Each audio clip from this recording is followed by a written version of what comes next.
Hello, everyone. I am Cora Okkema, a dairy educator with Michigan State University Extension. I would like to thank you all for joining us today for our first of 6 sessions in this webinar series with the Heifer Academy, where we are going to be exploring different topics throughout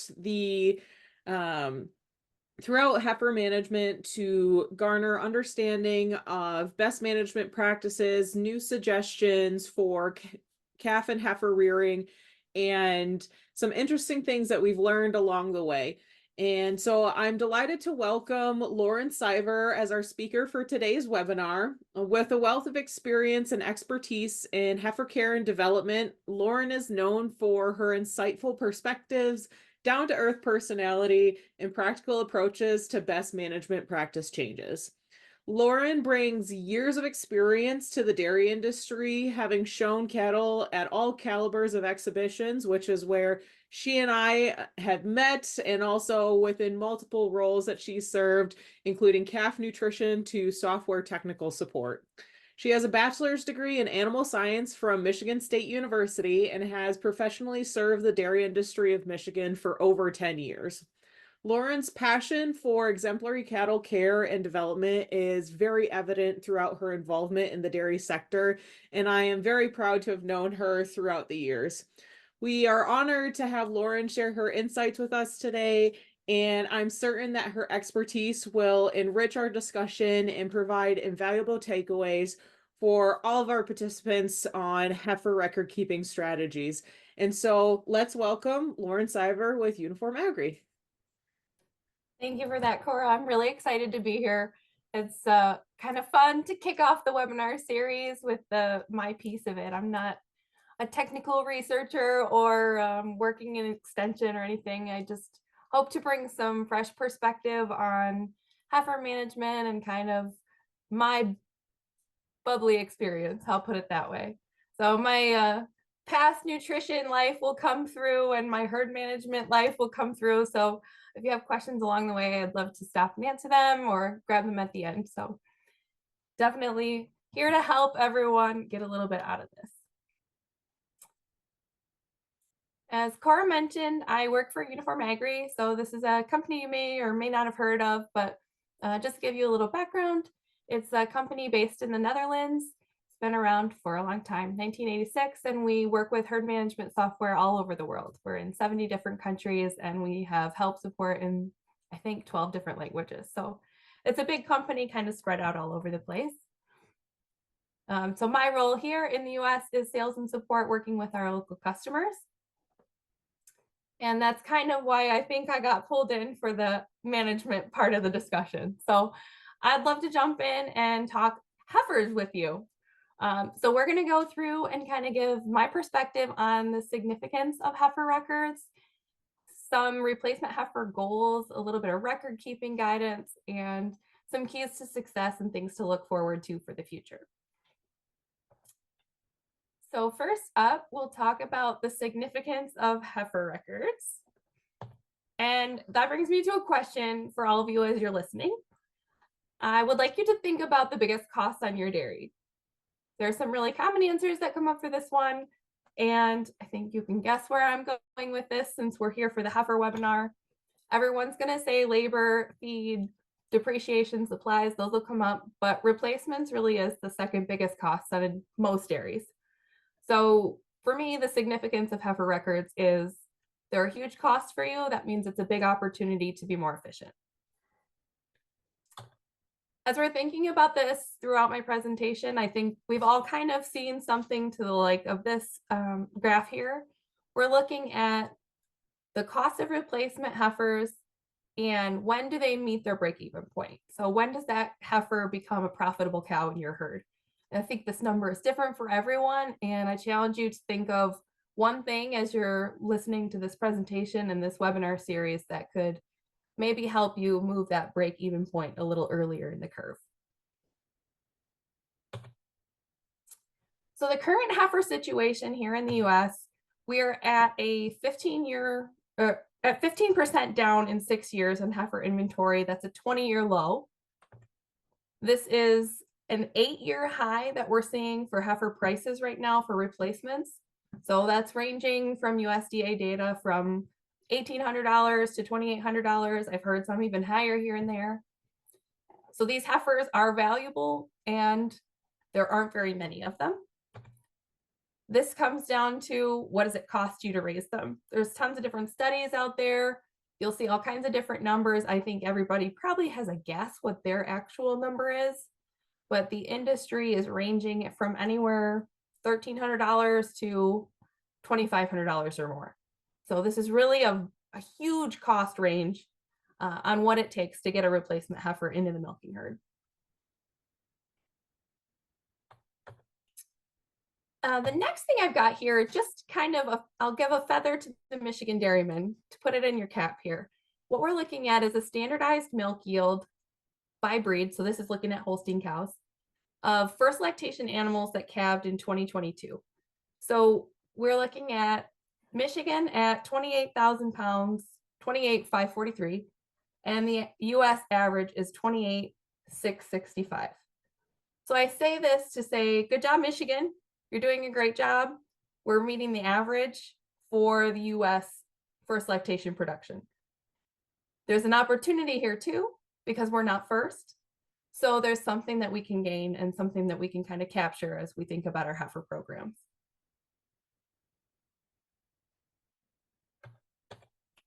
So I think that starts in record keeping. And I have another fun question for you. I would like to know how many of you remember what you had for dinner 1 year ago today. I don't think very many of you can pick out that specific meal. I mean, maybe every Tuesday you're having chicken Alfredo and but I think for the most of us out there, when it comes to something that just happens every day, it doesn't necessarily stick out in your mind when you need to recall it after some period of time. So I think we all need some type of records. And I think that there's as many different types of records as there are chore boots probably lined up next to your back door. We've got records kind of all over the board. I mean, I worked out in the industry in the nutrition field for 7 years. I saw all kinds of stuff. I'm sure you've got all kinds of stuff. There's paper records, there's Excel workbooks, there's a million different herd management software programs or online access points for cloud software. There's mobile apps.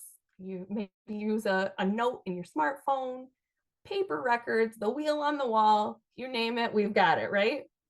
So I think no matter what your system is, I think that there's going to be some opportunity to improve that system.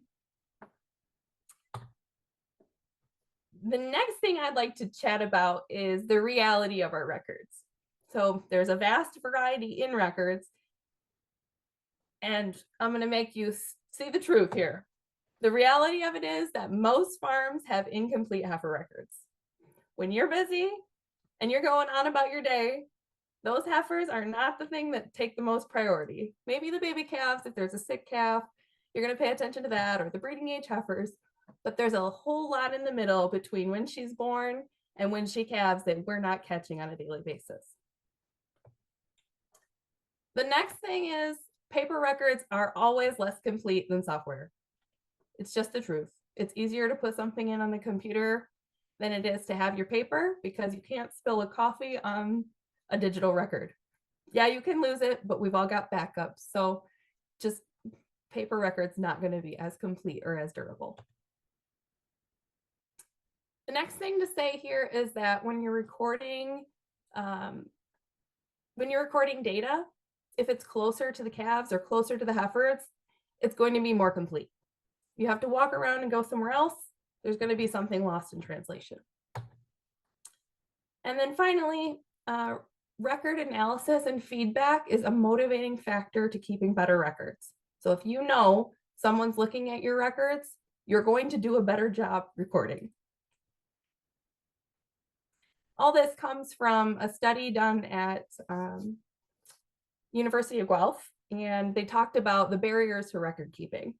So in the next couple of slides here, I'm going to go through some findings that they shared, and I think it's really insightful. There were 125 farms that were polled, 88 of those responded. So this is real farm data from Ontario, just across the lake. They're much like you and I. And this is kind of their feedback and analysis on what they heard from farmers. So the first thing that they took a look at was the barriers to recording data. The first one that comes up, I already mentioned it, is the time constraints. So 28% of the respondents to their survey said that the primary reason that they're not recording every disease or every touch point to a calf was time. The next thing was 30% said they didn't record it because no one was looking at it. So they just felt like there was no purpose.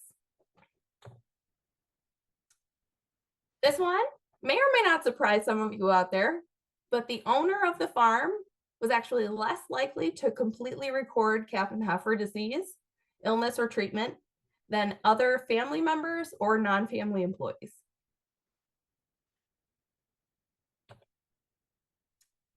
And then finally, smaller herds were less likely to have full records of their health details. So that could be a factor of you think, you know what's going on out in the barn, but do you remember what you had for dinner last year? Okay, so incentives. Let's talk about why we record data. 31% of these people said using a mobile app would help them increase their compliance to record keeping. 31% of these people said the ease of use for their record keeping system was important to the quality of the data that they were recording. So we have to have an easy way to do it, and it has to be convenient. So.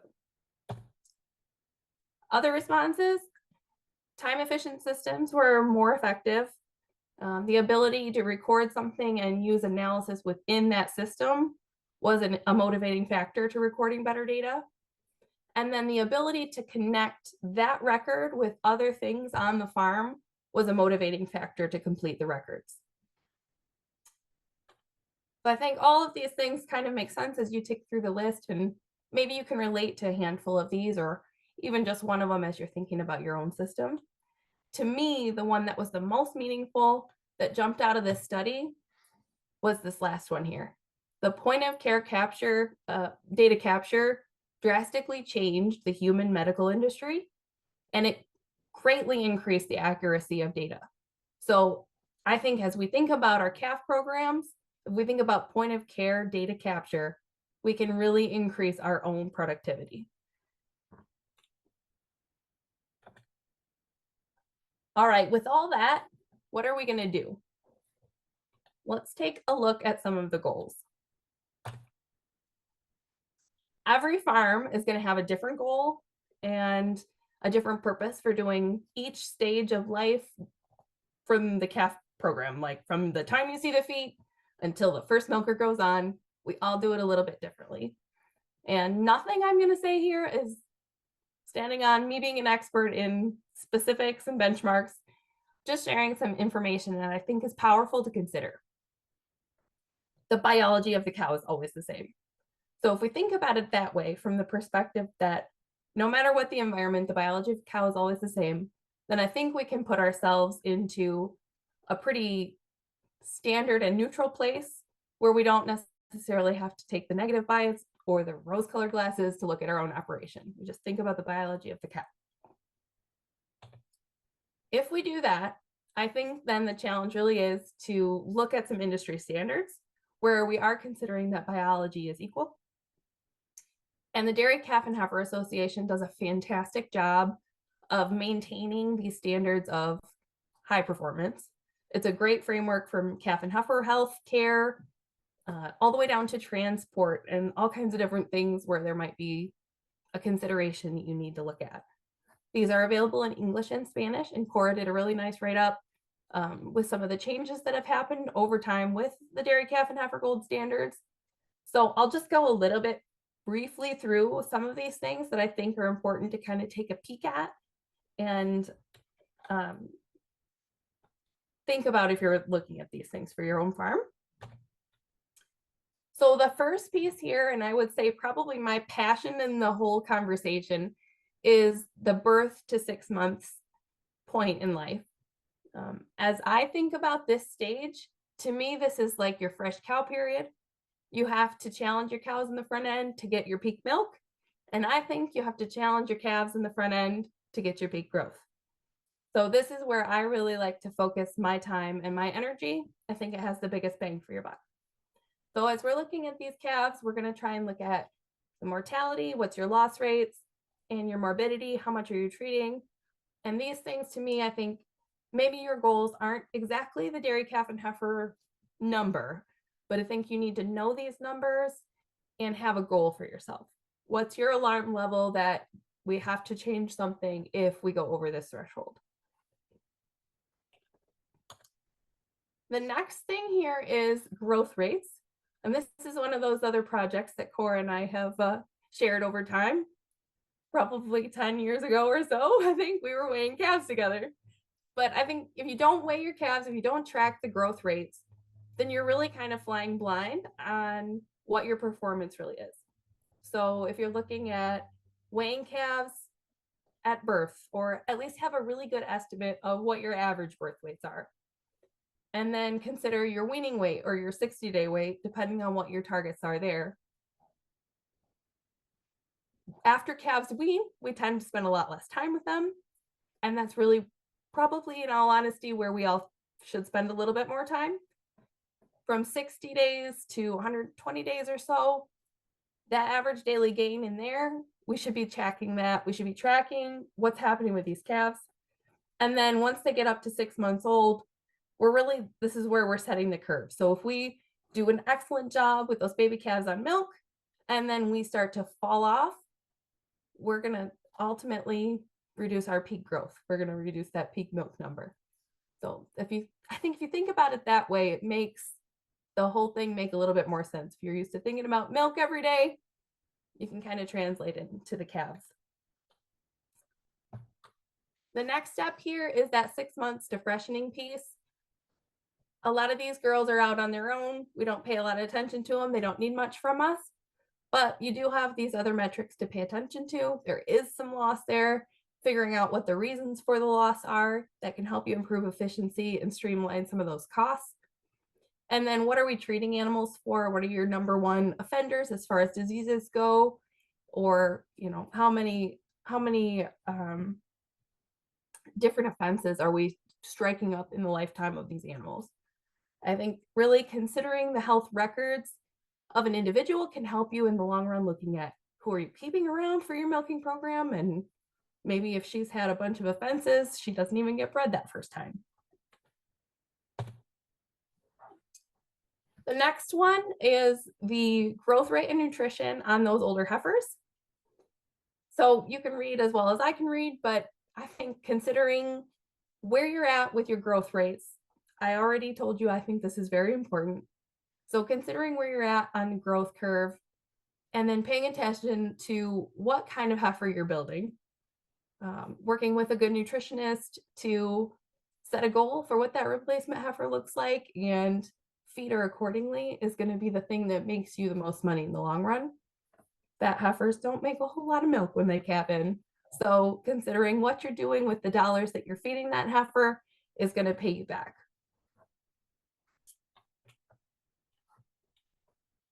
All right, I have some other keys to success that I think are kind of interesting to talk through. Most of you are keeping some kind of records on your farm, and I have 3 primary goals that when I think about records. Number 1, I think it should be simple. If you're keeping records, it has to be clean, streamlined, and easy to do. Number 2, the records need to be useful, because I don't want to waste my time doing something that doesn't pay me back in the end. And I'm sure you don't either. So these need to be data points that are going to be valuable to us at some point in the chain of that heifer's life. And then I also think that it's critical that the data should be validated. If you're going to try and draw conclusions based on some data points, you have to know that what you're looking at is really real. And, a heifer didn't have pneumonia twice on the same day. Your records need to be valid.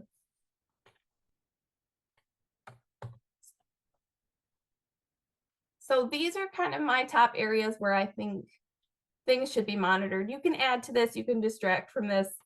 I'm not here to argue that point, but just to bring to light the things that I think are kind of more important. The young stock inventory piece, there's going to be a whole webinar on this. I'm not going to go into it at all, but I think it's critical. You need to know how many heifers you've got out there and what they're doing. You need to know that. The whole barn is full is not a good enough answer. The second one I think is protocols and compliance. So what are the standard protocols for when a calf is born? What are the standard protocols for feeding milk or treating illness in pre-weaned calves? What are the standard protocols for mixing a TMR or timed AI in heifers or whatever? All of those things need to be clear, outlined, and straightforward for everyone that's touching those animals. And that includes your advisors, veterinarians, nutritionists, anybody else that's working with the farm. I think a huge piece that we can reflect back on is the sale and death events and the reasons why they were sold or died. It's easy to just say, you know, sold for beef, but what's the reason that she went to beef? What's the reason that she died? Those can bring more value later on. Same thing goes with the health events and the diseases. Those could be two separate things. So I think the more details that we have on the heifer records, we can be more specific with what we're doing and even refine and prevent some extra costs where we can kind of step aside and improve efficiencies. Prevention and like vaccinations, hoof trims, different things like that are sort of maintenance on heifers, I think that needs to be recorded too. If we're touching those heifers, I think we need to put that in paper, and then that can bring you value and see if you are doing those actions at the right time. An obvious one, reproductive performance. You need these heifers to get pregnant so that they can start milking for you. How many breedings? What's your goal for how many breedings? If a heifer's over X breedings, does she get culled? What happens to her? How long do you keep her around? Seen some crazy old heifers in my travels. But if they're a pet, that's fine, I guess. And I think in the end, we just have to know where we're at there and where we're going. Same thing goes for growth. I said it a lot already, but we have to know the trajectory that these heifers are on and continually reflect on what we're doing there to see if we're building the right heifer for your own purpose. That goes right with the ration composition. I think the set it and forget it method of heifer rations probably should have been set and forgot a long time ago. But that's my personal opinion. You know, I think it's really important to be doing continuous checks with your nutritionist, feed values, all that kind of stuff to really dial in those heifer diets as much as you're dialing in the cow diets. And then the next pieces here go down to cost. We're all worried about cost and trying to think about how we're going to be more efficient. But I don't know very many people that are tracking feed cost really diligently on heifer diets. So that's something to consider. And then health costs on our heifers needs to be recorded. The last one I leave is genetics. This is a very broad topic and can encompass very many things. Whatever genetics means to you and your dairy, I think you need to be recording it. If that's just simply sire stacks so that you don't have a high inbreeding coefficient, fine. If that's 14 specific traits that you really want to look at, fine. But just needs to be paid attention to. So let's put the pieces of this puzzle together. I think it starts with herd management. And my bias is that it's from software, but I'll leave that to your discretion. I think the study from Guelph proved that we need to look at records in a digital format to kind of improve efficiency. It needs to be an easy data entry that's a reliable solution. A dependable mobile app can improve the compliance. And then if you're using multiple languages on your farm, I think your software needs to be available in multiple languages. Doesn't really do us much good to have a key player on your team not be able to use your software. The next thing I think is really critical is connecting the on-farm technologies. And I say that from the perspective of reducing data entry error. So if you've got a heat activity system and a herd management software, if you're entering things in two different systems, there's just more opportunity for error. So if we can reduce that by connecting the technology together, I think that's a huge asset. Clear standard protocols, ensuring that your plan, your idea is the plan for everyone. Posting these things up, making team meetings a regular thing. I think that's a huge part of the success of a heifer program. And then plan to monitor the KPIs. I don't really care what your KPIs are. We're all in this very progressive, well-served dairy state. You've got a great team of advisors probably. You've got great resources at your fingertips. So you know there are things you need to know. And what you need to know for your dairy is probably not what your neighbor cares about. So just planning to check on these things regularly. How are you going to execute these things? When are they going to be scheduled? Who's going to do it? What's the team, frequency, all that stuff. If you don't have a plan to do it, it's not going to happen.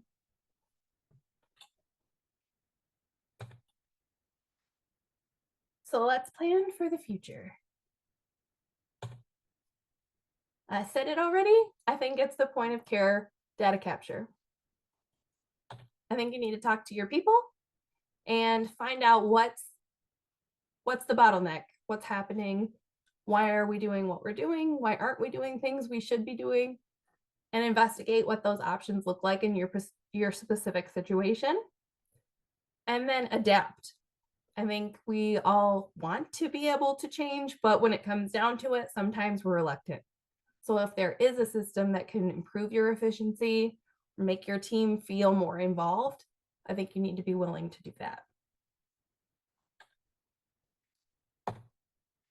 The next piece is keeping detailed individual records.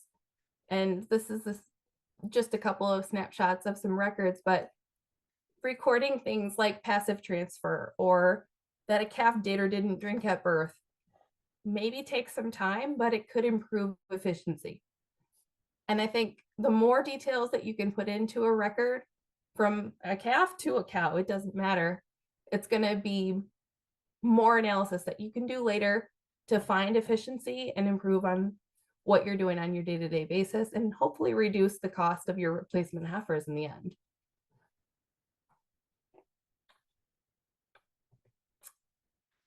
The next one is your clear standard protocols. Many of you are using like the farm program. You're having different conversations with your cooperatives. Can you step it up a notch maybe and put together with your goals and put this in the hands of your employees and make it visible so that everybody in the team knows what we're working to and why? Because we already saw that if we don't know the why of the record, we're not as inclined to do it.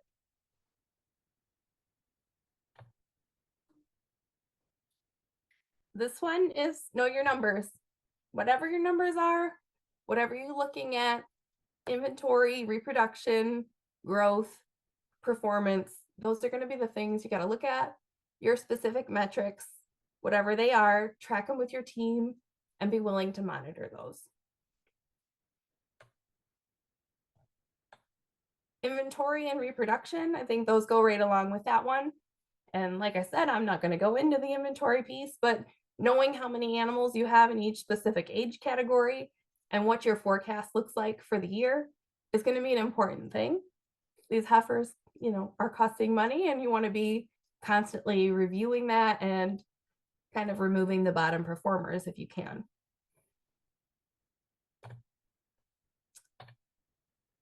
And the next one that I think is huge, if feed cost is number one on the dairy and replacements are number two, then the feed costs for your replacements should be heavily considered. What you need to do is outline your basic calf and heifer feed costs, know your feeding days, how many days per period are you putting each one of these heifers into that specific ration. That early period, if you're buying milk replacer, is kind of expensive. How many days is it? You need to evaluate the growth performance, the reproductive performance, and find out if that is a valuable situation or if you need to improve or change something. And then whenever those opportunities do arise, be able to optimize them by adjusting your plan and making sure that the end result is that desired replacement that you're looking for. So you don't have to go out and buy one of those $2,900 replacement heifers.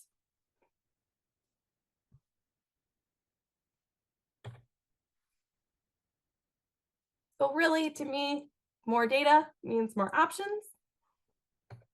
And I think if it's easier for somebody to take care of the records, make those data points, then they're going to be more likely to do it. When more data is present, there's more opportunities to improve efficiency. So you're going to be providing value to yourself later on by recording those small things in the moment. And monitoring your calf and heifer performance is going to help manage those resources so that in the end, the future of your farm is a well-developed heifer that got there in a cost-effective way.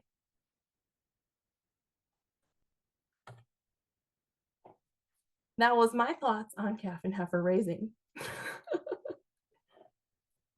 So I'd love to answer some questions. I think that there's probably a couple. So Yeah, I did see one pop up. I think it was from when you were talking about, it was very early on. I think it was like the heifer replacement, because there was a question of the 20% lower.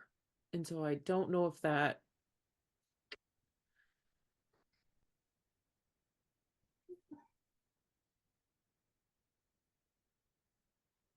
in here? No, I think it was more like with the costs. Okay. And I don't know if the um oh, is it maybe the 20-year low?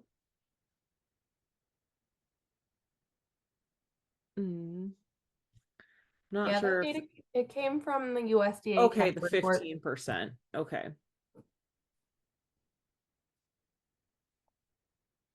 So that is the 15%, that's US only, since it is from the USDA cattle report. So Yeah. that certainly differs if it's from another country. So does that answer your question?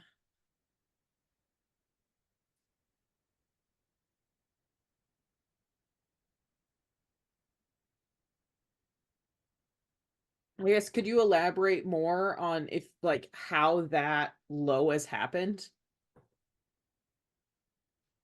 I think there's a huge, huge number of factors into that piece, but we've sort of overcorrected our high use of sex semen, gone to the beef on dairy. People are kind of doing they got pretty heavy into the right size your heifer inventory movement. So we got super tight on each dairy's individual population. And then we've got sort of this, I think it's around 50% herd reduction. So total number of herds is decreased by something like 50% in the last, I don't know, 7 years or something.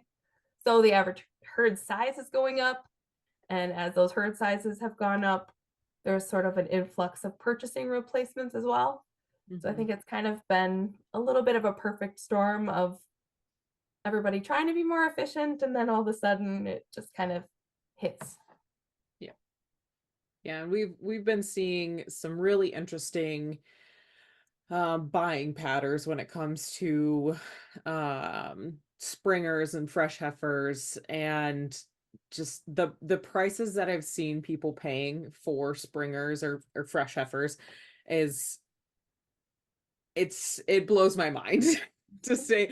And it is folks who are selling their young stock, and that is their business model, where they calve, they sell their young stock, and their plan is to then just buy replacements as needed. And it's really impacting their bottom line, because now these fresh heifers are $1,000 to almost $2,000 more than they've expected and planned for budget wise. And so when you're losing that on a single animal, that easily takes a good chunk out of the funds that you're able to use throughout the rest of your herd. And even in it's a benefit for folks that do have extra inventory, because then they can say, well, we can sell a little bit more, sell a little bit more. But then the reason why, one, we're talking about this right now, and the value of your records, and the value of figuring out, okay, how much does it cost to raise this animal and get this animal to that point? Is it really worth it to get that animal up to that freshening age and then sell her? It might get you to break even point at this point, if and you may have some opportunity to get some profit on her. But these wonderful prices aren't going to last. And so then it's, well, what do you do now if you have extra inventory and you're barely breaking even, more than likely, or more so possibly losing money if you get a heifer up to that age. And so one of the sessions later we're going to be talking about is that heifer inventory piece, and figuring out when to sell that heifer, what's the right age, and when and how to decide that. So that's something we're going to get into later. But really what it comes down to is, you aren't able to decide that unless you have the records in the first place, whether it's just their genetics, whether it's their growth rate, whether it's their health records. I'd rather sell an animal who's had 2 major health events and just get her out of the herd, because I know she's not going to excel like I want her to. But I won't know that if it's not recorded. And if I know she comes from a line where, they're not her siblings aren't turning out as great as I would think, and she's looking like she's turning out the same way, just get that line out of the herd. And so those are all really helpful pieces, whether it's you have your digital software, whether it's on your paper, however you want to record it and you feel most comfortable. That is so helpful, just having a history on these animals. Yeah, So absolutely. awesome. I think Perfect. Yep. They especially said over the that answered last, their question. So oh, good. yeah. I think especially over the last maybe 5 years, there's more attention being paid to those little areas where you can kind of improve or pay attention to something, like where's the dust in the corner. Mm-hmm. And things like you said, the lifetime health cost before breeding age, that Right. is a reason why people are calling heifers. Right. Those kind of things, if you're not tracking your cost per unit on a dose of Draxin, then you don't know how many Right. times you've treated her and what the cost is there. So Right. then you can go to the research and you can see how many times they've been treated with an antibiotic, and is going to directly impact first lactation production. We can find a reason to get rid of her. So all that kind of stuff comes around full circle. With if you have the records, then you can lean to the universities and to the industry research and find those points for you. Yep. Absolutely. And with a something that I um working on one of the research projects that I've helped work on, we looked into antibiotic usage in both cows and heifers. And something very interesting that we found was how those treatments are being recorded. And that was something that was very glaringly obvious, where on some farms it was recorded, like the treatment was just recorded as a single event, even though it may say, hey, you need to treat this animal for 3 days, or whatever the treatment recommendation is, per the label. And so then it's like, well, did she get treated for 3 days? Did she only get treated once and she had a big old dose? Like what actually happened here? And so laying that out in your record keeping, but also in your protocols, if you're using a digital software, laying that out in your protocols and then validating it. So we have a system that we use where if we're treating a calf, we actually have paper records where somebody dates and signs with their initials saying, "Yep, I treated this calf." And we do that with our all of our newborn calves too. And so we have a paper record where we have the date, the cow, the sex of the calf, bull or heifer, male or female, and then any tag information with that, and then any like the calving ease, so we have that written out on the paper too. And so usually it's a hold, minor assist, or say if it was born in the group versus in the straw pen kind of situation. And then at the very end, the last box was vaccines, and we always look for a double check in initials, because that's when we know who did it and that it was given. And so that's something where having very clear laid out paper can be massively valuable, because then that is easily transferable into the computer system. And you may not need to record who did it in the computer system, but if you still know that that calf received that vaccines, you can still log that that calf got its vaccines on day one. Yeah, And even in the future. And so that's the same goes with any medication and any treatments. We have it where it's the calf, the symptoms, the medication given, and who did it.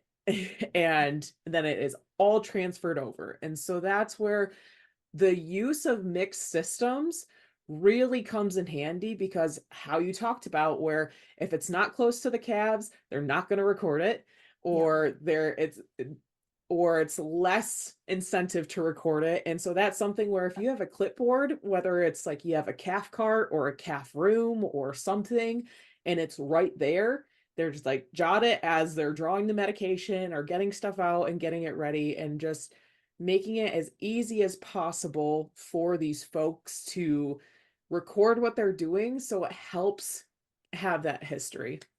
There is a question: is the practice of rearing young stock together better over rearing in separate pens? So that's a great question.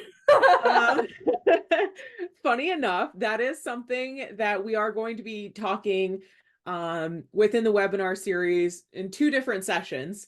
And so we're going to have, I don't want to say opposite views, but views of looking at very heavily on the technical and long-term aspects of group or paired rearing, and then compared to single house, and then also practical applications of that. So we will be digging into that in future sessions. So, but Lauren, if you want to speak on that, feel free. I don't have a whole lot of background there. I think in the end, whenever you're considering one of these systems, it's really good to talk to people that have done it. So that's, I think, a great webinar for everyone to check out.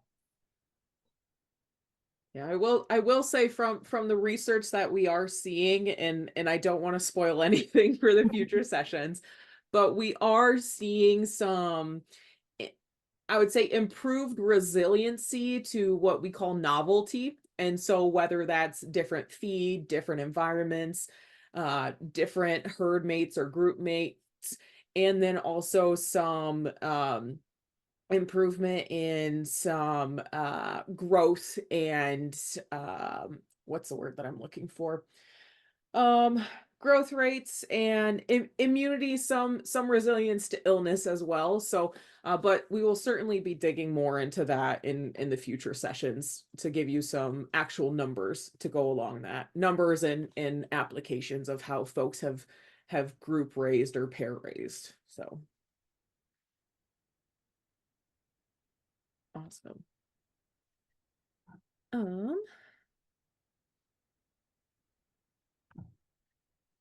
Let's see, I'm looking over my notes. Oh, one quick thing. So you mentioned KPIs. Can you just define what KPIs are for folks who may not be familiar with that acronym? Yeah. So that's key performance indicators. And I think, as an industry, Dairy Calf and Heifer Association really has a nice laid out list of different ones that could be important to look at. But that could be as in depth as their big document, or it could be as simple as you're going to take weaning weights and breeding hip heights. It could be those kind of things that just sort of simple checkpoints along the way to make sure that you're staying in line with your goals over time. Perfect.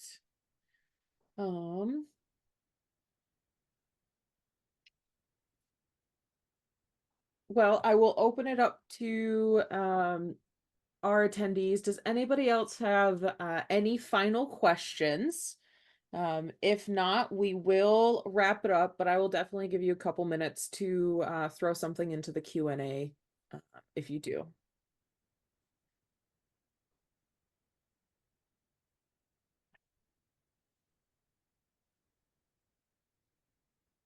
I guess in the meantime, so the point of care data capture, does that mean where that information is recorded at the time of treatment or at the time of symptoms are being caught? Yeah, so that point of care really is when you're calf side or wherever that treatment action is happening. So whatever that recording method is, if it's the clipboard where you've got to initial and write out the symptoms, if it's an app that you can enter the data, if it's a computer in the calf barn that you can go over and enter something, whatever that locality is, however close in proximity, basically the closer and the more tangible it can be to the calf or the heifer at that point is going to be when the data entry is going to be at the peak of efficiency, or at least have the most potential to be efficient. Right. Awesome. And I think too that I mentioned it a little bit but I think that comes down to language too. If we've got people that are speaking Spanish on the dairy and the app is in English, or the computer in the calf barn is in English, or that clipboard is written out in English, the data efficiency isn't going to be as good. So if we can make anything a little bit more friendly, there's some great technology out there where you can have two app users, one's using English, one's using Spanish, and you're in the same shared database. Like that stuff really can improve efficiency on the farm. Right. Absolutely. Awesome. Well, I don't see any more questions coming in, so I would like to thank everybody for joining us this evening or whatever time zone that you happen to be in. And you will be getting all the attendees should be getting a follow-up email just as a summary for what we've talked about today, and then also the topic for next week. So if you do have any questions in the meantime, please feel free to reach out. You should have my email. My email is also on here on the screen. And yeah, I think that's it. So thank you so much, Lauren, for joining us and starting us off on our webinar series. Thank you for having me. It's been fun. Awesome. Well, have a good evening, good rest of the day, everybody. And thank you so much again.